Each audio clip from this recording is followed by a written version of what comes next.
Timnas Indonesia U17 diobok-obok oleh Timnas Cina U17. Ya benar, pada ajang uji coba kemarin, Timnas Cina U17 mengobok-obok dengan skor 7-0. Pertandingan persahabatan antara Timnas Indonesia U17 ini membuktikan bahwa kualitas pemain yang ada di Timnas U17 sekarang masih jauh dari harapan. Nova Arianto di sini menilai kalau Timnas Indonesia U17 ini masih sulit untuk bersaing di Piala Asia nanti, Piala Asia U17 nanti. Tetapi dengan uji coba ini, pemain muda ini sudah banyak disindir, dihina oleh netizen Indonesia. Itu kebiasaan buruknya netizen gitu loh. Lu nggak bisa ngebayangin pemain U17 ini berbeda dari U17 kemarin yang mana tampil di Piala Dunia. Gue heran kok bisa ada yang komentar seperti ini. Ini yang pertama, gue nggak sebutin namanya, nggak sebutin inisial akunnya. Tetapi bunyinya seperti ini. Kayak gini mau main di Piala Dunia. Kayak gini kok mau bersaing di Asia. Ini pemain bola atau pemain bekel. Wah, ini kacau sekali. Ini penghinaan bener-bener.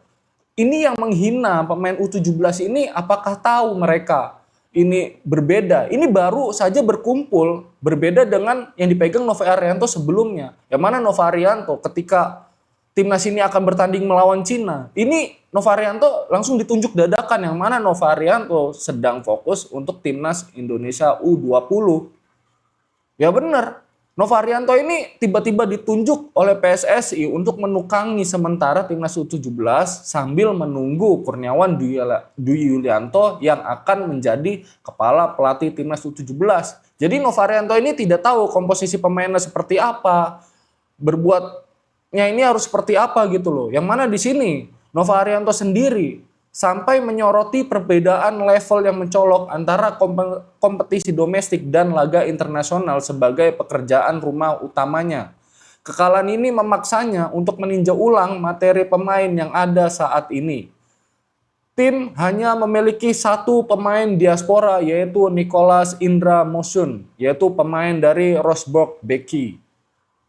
Yang mana Nova Arianto di sini akan mengobservasi dengan dua pertandingan ini dan kita lihat apakah perlu menambah pemain baru lagi atau perlu mencari pemain diaspora lagi. Lalu di sini langkah ini akan diambil demi mengejar target lolos Piala Dunia U17 2026 melalui jalur Piala Asia yang akan berlangsung akhir April mendatang. Nah, di sini Nova Arianto ini juga baru tahu gitu loh, kalau pemain U17 ini adalah dia pemain semuanya dari EPA, yang mana dari satu klub yang namanya Garuda United U18. Mereka memang unggul di kompetisi EPA, yaitu dengan meraih 55 poin. Mereka memuncaki klasemen lalu mencetak 62 gol dari 22 laga. Mereka memang sangat dominan di kompetisi domestik, tetapi ketika melakoni laga uji coba di Asia, mereka terseok-seok. Kalau kita lihat lini tengahnya, mungkin kalian yang menonton yang menonton uji coba U17, yang menonton uji coba U17 Timnas Indonesia melawan Cina U17, pasti menonton. Yang mana dari pemahaman taktik, dari fisik aja masih kalah. Terlalu meremehkan, seolah-olah dia sudah paling superior. Ini bahayanya pemain muda. Berbeda sekali mentalitasnya dari pemain U17 sebelumnya yang benar-benar dilatih oleh Nova Arianto. Dari segi fisik, mentalitas pemain, pemahaman taktik, semuanya itu dimiliki oleh U17 sebelumnya. Tetapi U17 ini yang terlihat superior di liga domestik, tetapi ketika di Asia ya terseok-seok. Mereka dari fisik masih kurang jauh, body balance, body charge-nya, cara body, pemahaman taktik, transisi dari menyerang ke bertahan, bertahan ke menyerang, terus mencari ruang kosong di antar lini, itu masih sangat kurang sekali. Seperti di kucing-kucingin lah sama Cina ini. Ya tetapi kita jangan langsung menjudge. Ini namanya masih proses. Kalau memang dari awal sudah dipegang Nova Arianto, ini pasti hasilnya tidak seperti ini.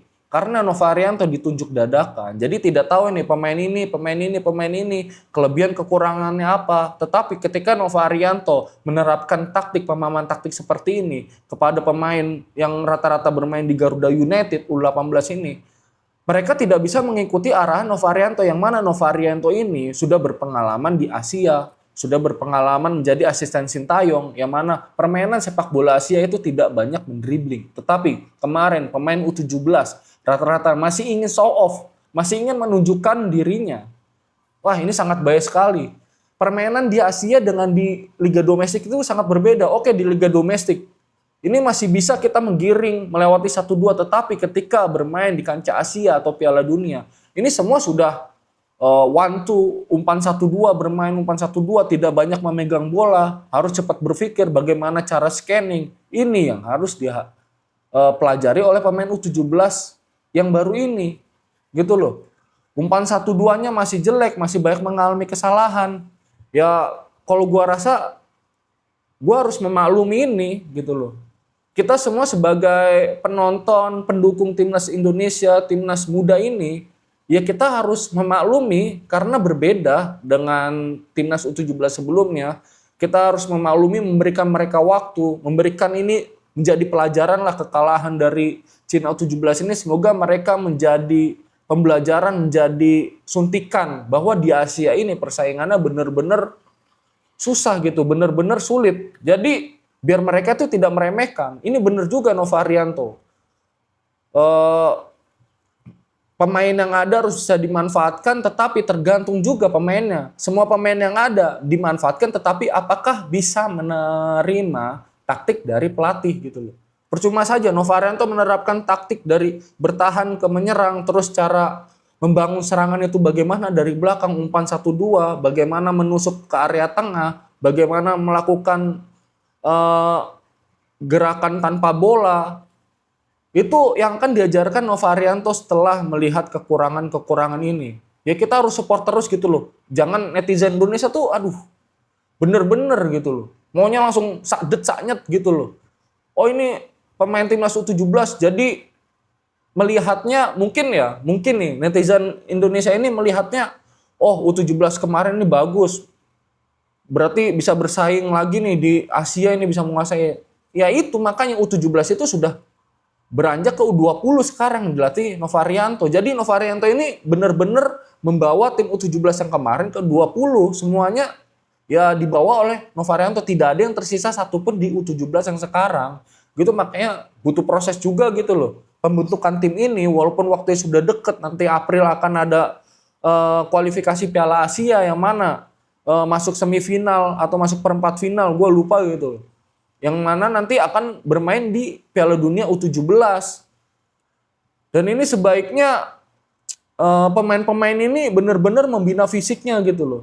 Kalau fisiknya kuat selama 90 menit, otomatis pemahaman taktiknya, konsentrasi itu akan terjaga penuh gitu loh.